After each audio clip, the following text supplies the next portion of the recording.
ಯಾರಿಗೆ ಗೊತ್ತ್ರಿ. ಆದ್ರೆ ಇದು ಚರ್ಚಾ ವಿಷಯ. ಇವತ್ತು ಡಿ ಕೆ ಶಿ ಇದ್ದಂಥವರು ರಾಜೀನಾಮೆ ಕೊಡ್ತಾರ ಮತ್ತು ಇನ್ನೊಂದಿಲ್ಲ ಮತ್ತೊಂದು ಸೂಕ್ಷ್ಮ ಗಮನಿಸ್ಬೇಕಾಗಿದ್ದೇನಪ್ಪ ಅಂದ್ರೆ, ಯಾರಿಗಾದರೂ RCB ತಂಡ ಗೆದ್ದಿದ್ದು ಕರ್ನಾಟಕದವ್ರಿಗೆ ಖುಷಿ ಕೊಟ್ಟಂಥ ವಿಷಯನ. ಅದರಲ್ಲಿ ಎರಡು ಮಾತು ಇಲ್ಲ, ಎಲ್ಲರೂ ಇನ್ವಾಲ್ವ್ ಆಧಾರನ ಅದರಲ್ಲ. ಯಾರು BJPಗಿರಲಿ ಕಾಂಗ್ರೆಸ್ಸಿಗಿರಲಿ ಯಾರೂ ಇರಲಿ, ಅದನ್ನು ಹೇಳಿದೆ ನಿಮಗೆ, ಬಿದ್ದಾಗ ಯಾವ ಬಿದ್ದಿರ್ತಾವೆ ಅವಾಗ ಹೊಡೆತ ಹಚ್ಬಿಡ್ತಾವೆ ಅಂತೇಳಿ. ಇವತ್ತು ಆ ದುರಂತ ಘಟನೆ ಆಗಿದ್ದರಿಂದಾಗೆ RCB ಮತ್ತು ಜೊತೆಗೆ ಆಡಳಿತಾರೂಢ ಪಕ್ಷದ ಎಲ್ಲರಿಗೂ, ಅದರಲ್ಲೂ ಮೇನ್ ಡಿ ಕೆ ಶಿ ಅವ್ರಿಗೆ, ಯಾಕಂದ್ರೆ ಬೆಂಗಳೂರು ಉಸ್ತುವಾರಿ ಅವರಿಗೆ ಅದ ಮತ್ತು ಬೆಂಗಳೂರು ಅಭಿವೃದ್ಧಿನೂ ಅವ್ರಿಗೆ ಅದ. ಹೀಗಾಗಿ ಅಭಿವೃದ್ಧಿ ಜೊತೆಗೆ ಹೇಳ್ತಾರಲ್ಲ ನಿಮಗೆ, ಒಬ್ಬ ಶಿವನ ಅಮೃತದ ಜೊತೆಗೆ ನಮ್ಮ ಕಡನ ಕಡದಾಗ ಅಮೃತದ ಜೊತೆಗೆ ಏನಪ್ಪ ಅಂದ್ರೆ ವಿಷಾಣು ಬಂತಂತ.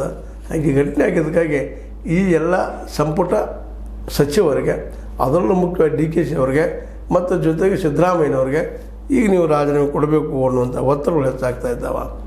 ಅದೇನೋ ಆಗಲಿ, RCB ಇಂದ ಆದಂಥ ಈ ದುರ್ಘಟನೆಯಿಂದಾಗಿ ಬೆಂಗಳೂರು ಇವತ್ತು ತಲ್ಲಣಗೊಂಡದು, ಜನ ತಲ್ಲಣಗೊಂಡಿದ್ದಾರೆ. ಇದನ್ನೆಲ್ಲ ನೋಡ್ತಾ ಇದ್ದೀರಿ ಅಂತ ಹೇಳ್ತಾ, HDK ಅವ್ರು ಹೇಳಿದಂಗೆ ಡಿ ಕೆ ಶಿ ಅವರು ರಾಜೀನಾಮೆ ಕೊಡೋಕ್ಕೆ ಸಾಧ್ಯನಾ? ಅಷ್ಟು ಕೊಡಲಿಕ್ಕಿಲ್ಲ. ಯಾಕೆಂದರೆ ಇವತ್ತು ಇತ್ತೀಚೆಗಂತೂ ಆರೋಪ ಮಾಡ್ತಿರ್ತಾರೆ ಯಾರಿಗೋ.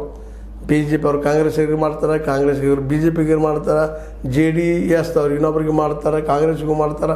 ಆದರೆ ಯಾರೂ ರಾಜೀನಾಮೆ ಕೊಡಲಿಕ್ಕೆ ಹೋಗ್ತಾ ಇಲ್ಲ ಅನ್ನೋದು ಅಷ್ಟೇ ನಾವು ಗಮನಿಸ್ಬೇಕಾಗಿದ್ದು.